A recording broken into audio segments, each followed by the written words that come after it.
Welcome to another episode of Unfiltered Perspectives, and today I want to have a conversation about the media, and specifically the media as it relates to black people, right? The portrayal of black people in the media. That is something that we see discussed time and time again, and I just want to throw my 2 cents in there on it because this believe it or not, this really is actually something that is very important and something that has a lot of impact on how the black community is treated and how they maneuver and move around society. So let's break this down first. So media, right? Okay, so I'm defining media as basically like broadcasting, networks, TV, the news. That's what I'm considering media. I'm making a distinction between that type of media as well as entertainment media, which is more, more like podcast. Like podcasts, movies, TV shows, that kind of thing, radio, those types of things. I'm separating those two types of media. So let's like really look at this, right? Because I think that if we look at how black people are portrayed in the media, we have to be honest and admit that it really is a terrible look. It really is a terrible image that black people have in the media. And if you were to just go off of the media, they would say that most of us are probably, we're hoods, we're probably gangbangers, we struggling, we're violent, we cause problems wherever we go. We don't respect each other, we don't respect ourselves, we don't respect our community. It's a plethora of lists. I've made numerous videos where I've talked about the issues with black culture, and I will continue to make them as they come along. But the point is that if you were to go off of how the media perceives black people, you have to admit that it's terrible. It's terrible, right? So I think it's important that we make a distinction, right? And first, that distinction is that it's obvious that not every black person is a drug dealer. Not every black person is uneducated. Not every black person is a pookie. Not every black person is a criminal. So let's just get that out of the way. Anybody with real common sense can know that. So we're not going to spend no more time on that, right? Every black person isn't like that. So if we understand that every black person isn't like that, then guess what? I have a question for you. Should the media be held accountable for how black people are portrayed? Because we know that every black person isn't like that. But if enough black people are to where they receive a media portrayal, right? A media portrayal. And let's just get something right off the bat immediately, right? I do not believe that all media universally is telling the truth. Media can mislead people. We saw it all the time. We saw it with Joe Biden and his family and, the laptop fiasco. We saw it with everything that goes on. The media can 100% suppress and manipulate news and create narratives, right? But we're talking about the things that we all see in real life. And that is a lot of the things that the news reports on black people is true. It's true. They're not just making up all these random people getting unalived all the time. Should the media be held accountable for things that black folks are obviously doing? Not all black folks, but enough for the media to focus on it. And I can hear you now. Well, they only you know they only focus on black folks when you know white people they do crimes and stuff all the time too, and don't nobody ever want to talk about that. Look, that's all cool and dandy, but we talking about the black people right now. We talking about black people right now. Now, let's just really take a deep dive into this, right? One could argue the media only is putting a magnifying glass on what is actually going on in the community. Meaning that if you don't do something, there's nothing to show. They have to make up something. But when it's real, whose fault is it? One could literally make the argument that the media is nothing more than a magnifying glass. And in our case, it just so happens to have a mirror on it that is showing us magnifying the worst parts of us, apparently. But let's think about this in perspective, right? Did the media make Black Lives Matter team up with Antifa and destroy a bunch of black communities all over the country? Did the media make all those teens tear up Chicago just recently? The looting in Ferguson, the autonomous zone in Seattle. Chaz, does the media make you unalive people over whatever the reason? That's not self-defense. Does the media make you go out and rob people? Let's just be real about this. Barring situations where the media is outright making up stories, barring those situations, is the media influencing people to do anything? Is the media influencing people to go out and do these egregious acts that make black people look bad? I want to know, is the media making you do that?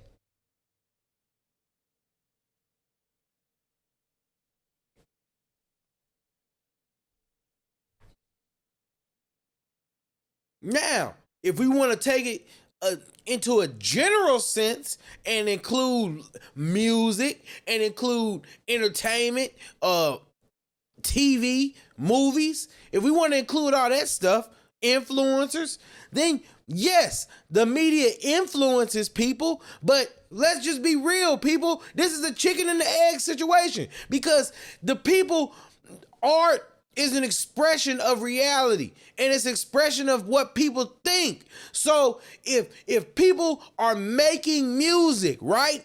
And they're making trap music, it's because there's a trap for them to draw inspiration from. And therefore, them making that music about trap is therefore influencing other people to want to partake in the trap lifestyle. Therefore, like I said, it's a chicken and the egg scenario. If you don't understand that, don't get up here and talk about how I'm not smart or how I'm this or I'm that or whatever. No, because if you can't grasp that simple concept, then maybe you're not smart. It just gets so frustrating when you have to sit up and listen to these pseudo intellectuals that sit up and get all their information and all their belief systems from a book.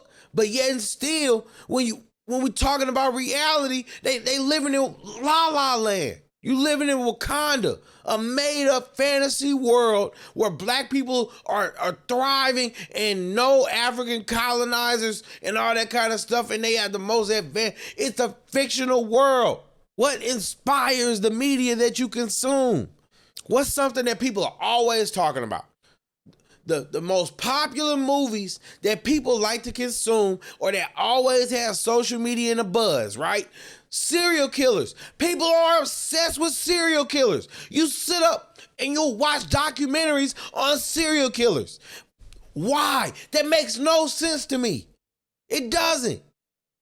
Not to the extent or to the exception, to the obsession that some people do. A popular show that even myself like. Look, people love that show. It's a show about a psychopath. Let's just be real. What type of stuff do people love? Breaking Bad, a criminal movie. Snowfall, a criminal movie. Power, a criminal movie. This is what people love. And what are these things based off of? They're based off of real stories. Real people doing this stuff. Like, come on. Like, let's just be real and let's just be honest. A lot of this media is inspired by real life. So if you want to break the cycle, stop consuming it. Stop consuming it. Separate yourself. See, all these people in the comment section that want to say I'm a coward because I believe in separating yourself and divesting. Well, guess what? Keep doing what you're doing. But better people than you have tried and failed. Listen to me. Better people than you have tried and failed.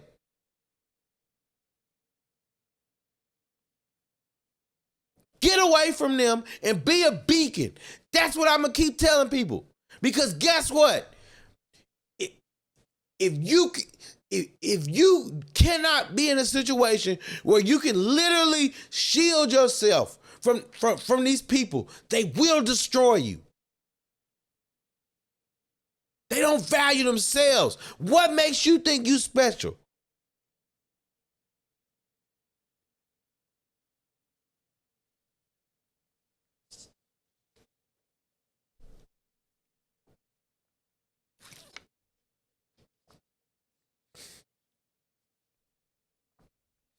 It's a chicken and the egg situation.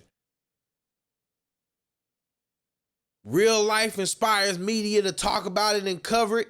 They cover it because it's popular and it gets views and it gets attention, therefore making them money. And then guess what? People see it, they get fascinated, and then they want to duplicate it. It's a cycle. The definition of insanity is doing the same thing and expecting different results. So now that you don't have an excuse no more. I'm identifying the problem. I'm identifying the cycle. So now if you choose to keep doing it, then you have no other excuse but to blame yourself. Quit looking for me to save you. Quit looking for people to save you. No, I'm pointing out the problem. Use your mind. Think. Noah's Ark is not for everybody. Everybody is not meant to get it. The people that get it. There are people that get it. What you think would have happened if Noah had told everybody, if Noah had told everybody and let everybody that didn't believe that the rain was coming and let all them on the boat anyway? Well, guess what? It wouldn't be room for the animals that are still around today. Let's be real. Like, Stop with the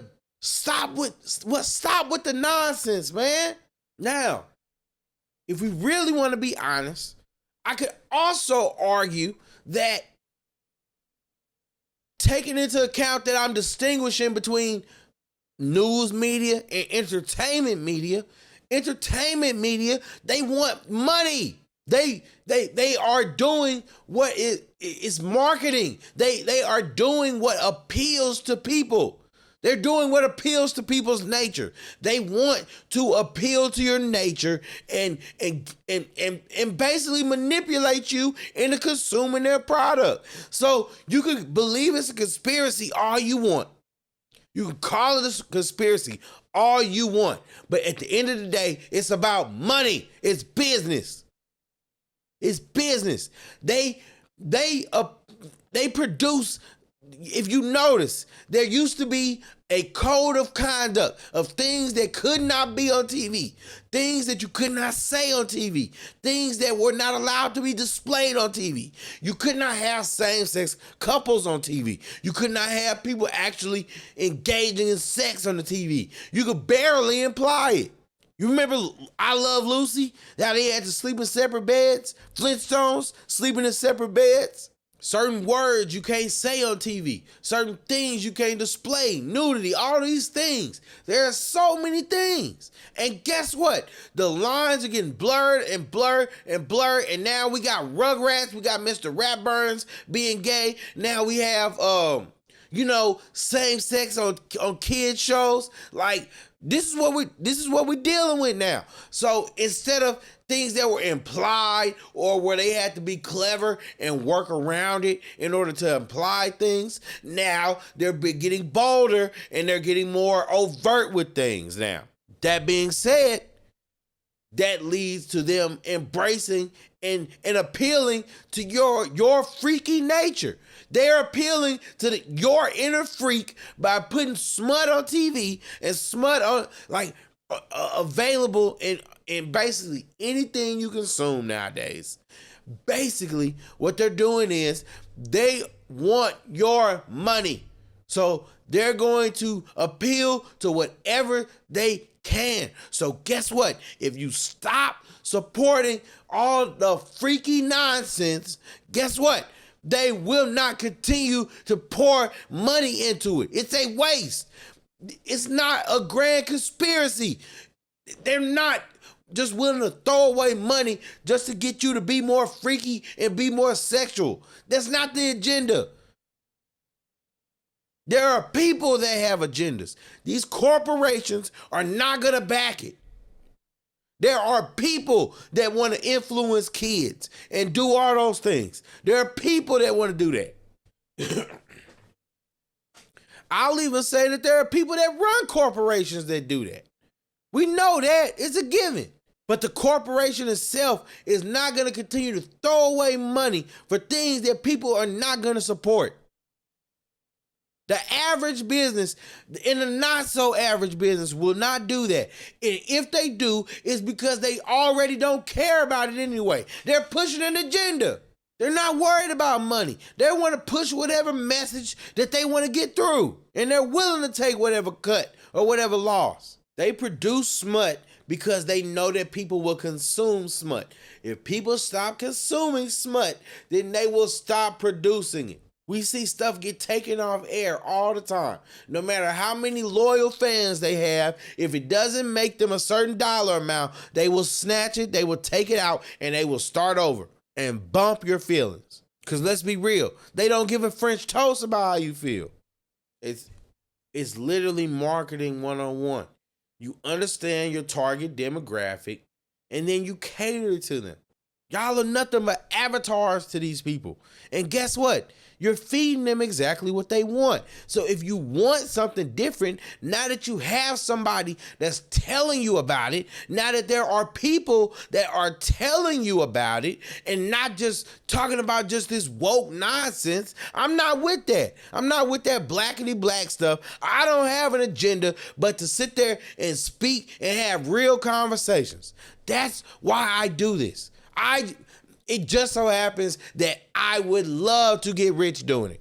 I'm going to be honest and put that out there right now. It would bring me no greater joy than to get rich doing this. But you and I both know that if I really was in it about that, there are much more profitable ways to go about making money on YouTube. Let's just be real. But we just, like, it's just so disingenuous. You know what I mean? Because let's just be real. We know that people will not support wholesome content the way they do. People literally will get mad about dress codes for restaurants. People will not support wholesome content. They will not go out of their way to support not ratchet women. There are so many dope women that will not get the same support as women that are more open and influential, like fluid and expressive, we'll say. I don't know how to break that down anymore. It's just you see it with the observable eye every day that for the vast majority of people, they love toxicness. They love the toxicity. They love it. They love it. They love to support the worst things for the community. And that's why I keep saying that the black culture is trash. We know that wholesome, non-smutty content, family-friendly content, moral content will not receive the same support that that the raunchier stuff will. And I'm not a prude, so I'm not opposed to that. I love my Game of Thrones, House of Dragon. I love it. I'm just saying that when it's everything, I don't understand what you expect to happen. Because we have to think about it in terms of like actual real practical solutions, right? The only thing that the Black community can really do in order to change the narrative or change how they're perceived or change the image is to get in positions to change the narrative. You have to literally change the narrative yourself. That means you have to support people that are doing positive things. You have to support things that people that are standing for what you stand for. That means you have to share videos. If you hear somebody and you rock with what they say, you need to share the content or support it. Do something. That is the way that you change the narrative. You need to basically put people in positions to where they can do things with integrity and stand for the real or what you value, or you can keep letting things fall the way they are and keep letting the white man do what he's gonna do, which is basically what any intelligent business person would do, which is follow the dollar. And if the dollar is a bunch of niggas acting crazy, then guess what? That's what the white folks are going to produce. And it's just asinine and just act like that anything else is going to happen. So if you want to actually see and produce different results, then in reality, you need to support people that stand for more, that stand for better. You need to support people that are doing the work and that are trying to make Black people look better. If that's what you really want, if that's what you really care about, and if you care as much as you say you do, then please, I implore you to please support people and support platforms that actually are doing and promoting and standing by, not just talking, but standing by what you believe in. It's time to put your money where your mouth is. It's time to put your big boy britches on and actually go out, pick up your sword, and get ready to go to war, because that's what this is. At the end of the day, that's what this is. This is a war for survival. This is a war for survival. And if you want to win the war, you have to think and do better. Think and do better. This has been another episode of Unfiltered Perspectives. I'm signing out.